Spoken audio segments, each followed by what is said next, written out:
भारत संविधान के अनुसार चलता है और भारतीय संविधान में है कि अगर किसी चीज़ को लोकसभा और राज्यसभा पारित करें तो वो राष्ट्रपति महोदया जो हैं उसको कानून का रूप देंगे। और कानून का रूप जब मिलेगा तो वक्फ में जो भी उसकी संपत्ति है उसका सीधा गरीब मुसलमान भाई, पासमंदा मुसलमान भाई, क्योंकि उसमें तो कोई हिंदू को कुछ मिलना नहीं है। इस वक्फ का 168 करोड़ से सीधा इनकम अब 10 करोड़ पर आ गया है। ये 12,000 करोड़ आय पर हम ले जाएंगे और वो 12,000 करोड़ रुपया गरीब मुसलमान भाइयों के बीच में खर्च किया जाएगा और उन्हीं के लोग उन पर खर्च करेंगे। नमस्कार, आप न्यूज़ फॉर नेशन देख रहे हैं। मैं हूं आपके साथ वंदना। हमारे साथ बात करने के लिए हैं भाजपा के प्रदेश अध्यक्ष दिलीप जायसवाल।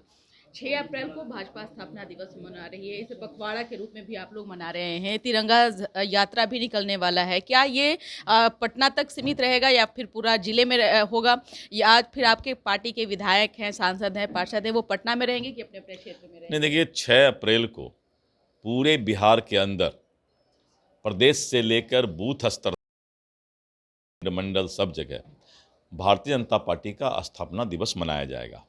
6 तारीख को रामनवमी है तो बहुत लोग रामनवमी में व्यस्त रहेंगे, इसलिए हम लोगों ने एक पखवाड़ा इस कार्यक्रम को मनाने का फैसला लिया है और ये 6 तारीख से शुरू होकर के करीब 12-13 तारीख तक ये कार्यक्रम चलेगा। सभी नेताओं को, जो भी हमारे सांसद हैं, विधायक हैं, मंत्री हैं, विधान पार्षद हैं और जो वरिष्ठ पदाधिकारी हैं, सब लोगों को चलो गांव की ओर, यानी सब लोग किसी न किसी जिला में रहेंगे और स्थापना दिवस बहुत ही धूमधाम के साथ मनाया जाएगा। आप जानते हैं कि भारतीय जनता पार्टी दुनिया की सबसे बड़ी राजनीतिक दल है और इस राजनीतिक दल के करोड़ों कार्यकर्ता हैं। करीब 14 करोड़, 13 करोड़, 14 करोड़ तो हमारे प्राथमिक सदस्य हैं। तो बहुत ही धूमधाम से हम मनाएंगे, कार्यालय को सजाएंगे और जिस तरह से स्थापना दिवस और जन्मदिन एक तरह का है ये, तो उसको हम लोग गांव-गांव तक मनाने का काम करेंगे। वक्फ बिल दोनों सदन से पास हो गया, लोकसभा राज्यसभा दोनों सदन से।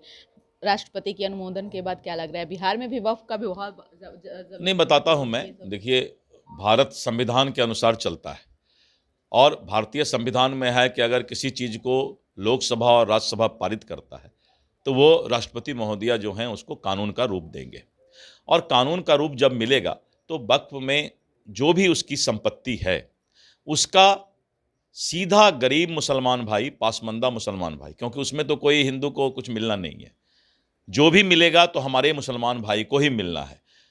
1 साल के अंदर देश के अंदर एक एक लोग को देखने के लिए मिलेगा कि जिस वक्फ का 168 करोड़ से सीधा इनकम अब 10 करोड़ पर आ गया है, ये 12,000 करोड़ आय पर हम ले जाएंगे और वो 12,000 करोड़ रुपया गरीब मुसलमान भाइयों के बीच में खर्च किया जाएगा और उन्हीं के लोग उन पर खर्च करेंगे। तो इसलिए बहुत अच्छा है। भगवान और अल्लाह से प्रार्थना करते हैं कि ये अच्छा होगा। बिहार में भी जमीन है, वो तो बाद में देखेंगे, तब बताएंगे। तेजस्वी यादव ने कहा कि सेकुलर को लेकर के नीतीश कुमार, उपेंद्र कुशवाहा, जीतन राम मांझी, चिराग पासवान सभी के नकाब उतर गए, क्या कहेंगे? हाँ, उनके पिताजी का भी नकाब उतरा है।